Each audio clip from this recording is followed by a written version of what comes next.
Joseph was the beloved son of Jacob, a young man whose father's love was clear for all to see. He wore a coat of many colors, a gift meant to honor him, yet this very symbol of favor ignited jealousy and anger in the hearts of his brothers. They whispered among themselves, plotting against him, until one day their envy led them to a cruel act. Joseph, full of hope and trust, was taken from his home and sold to traders traveling to Egypt. His brothers returned to his father with lies, claiming that Joseph had been killed by a wild animal.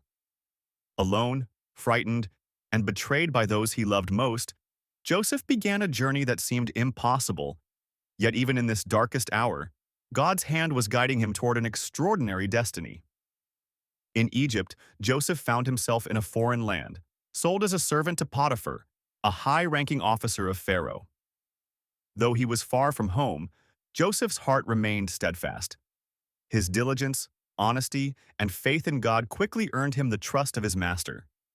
He was placed in charge of Potiphar's entire household, managing servants, provisions, and every task with remarkable wisdom. But peace would not last. Potiphar's wife, captivated by Joseph, tried to manipulate him into sin. Refusing to betray his integrity and his God, Joseph fled her advances. In retaliation, she falsely accused him, and Joseph was thrown into prison.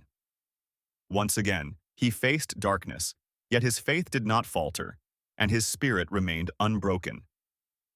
Even in the cold, lonely prison, God was with Joseph. His reputation for wisdom and integrity grew, and he quickly gained the favor of the warden. Joseph's gift of interpreting dreams became known as he accurately explained the dreams of Pharaoh's cupbearer and baker, predicting the cupbearer's restoration and the baker's execution. Yet, despite his service, he was forgotten, left in prison while life moved on.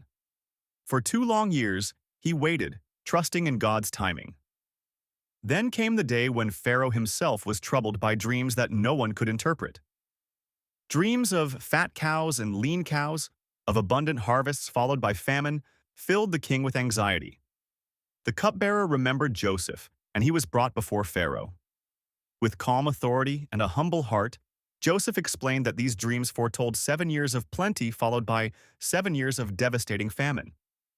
Pharaoh was amazed by Joseph's wisdom and insight, declaring that a man like this, in whom the Spirit of God resides, must lead the preparation for the coming years. He appointed Joseph as second in command over all Egypt, entrusting him with the task of storing grain and preparing the nation for survival. Joseph rose to the challenge with unmatched foresight and skill. He organized the collection and storage of grain during the abundant years, filling the granaries and preparing for the years of famine that would come.